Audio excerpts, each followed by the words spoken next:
I'd like to thank the City of Rancho Mirage and the Rancho Mirage Library for their continued support. Welcome to the World Report, Global Outlook. Erdogan victory pulls Turkey farther into the crescent. Spain's socialist government reverses policy and refuses migrant ships. Now even the Swedes are questioning the migrant welfare state, and Austria as well.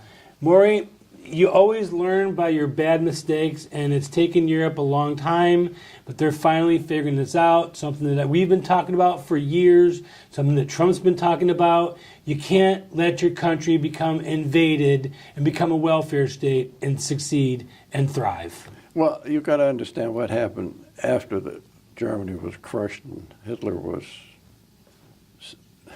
committed suicide.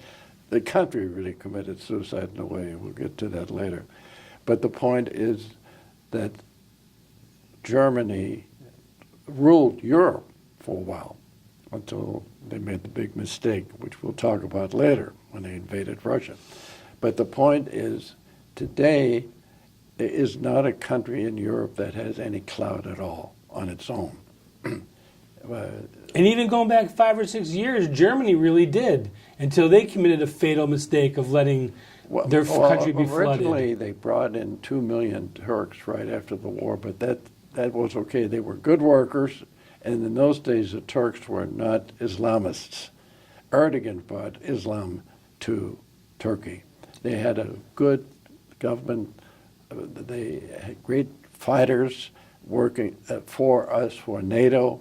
I was just going to bring that up. I'm glad you mentioned that. What do we do about Turkey and their involvement? They want to become part of the EU, and they're already part of NATO. What do we do with this? This is a weird situation going on right now. Our interest in the European community has gone down tremendously. We realize that they've got to solve their own problems, and they don't know how to do it.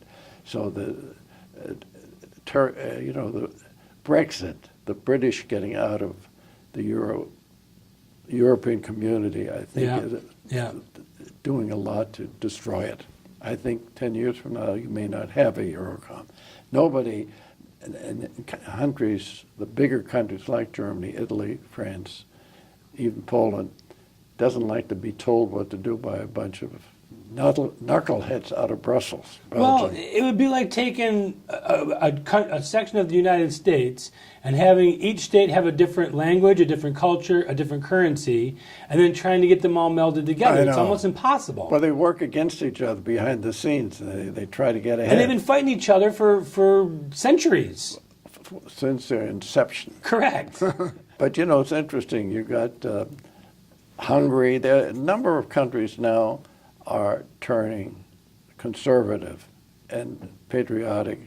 One of the sad things is Austria was always had Nazis. Hitler came from Austria, and actually you had 2 fascist parties before the Germans went in there. One was an Italian fascist party, another one was a Nazi party that was favored to Germany. But that country, do you know why that is? When the great Austro-Hungarian Empire was lost in the First War, you know, I call the First War the War of Empires. Whether it was Austro-Hungarian, it was the French Empire, the British Empire, and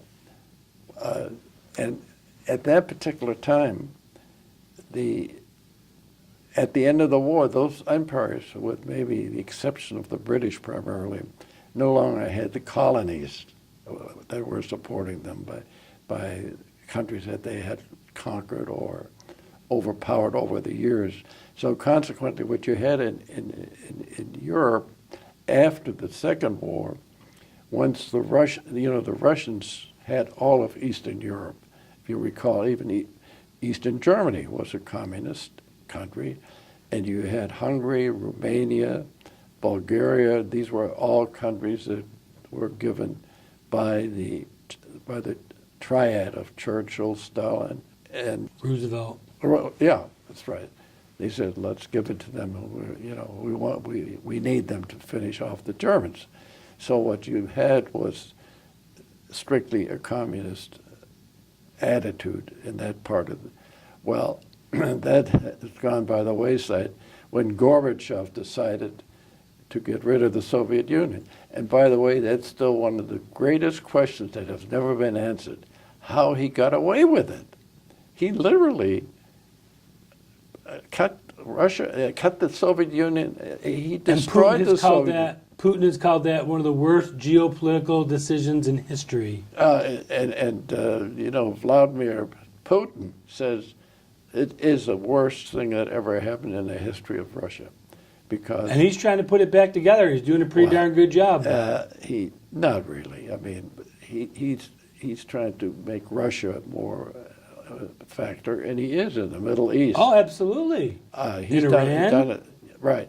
But there's no more Soviet Union. That's what I'm saying is there's no, the Soviet Union was really a political organization. They had Islamic countries, and if you weren't on the good side of the Communist Party, you weren't anybody unless you were no longer alive. Right. I'd like to thank the City of Rancho Mirage and the Rancho Mirage Library for their continued support.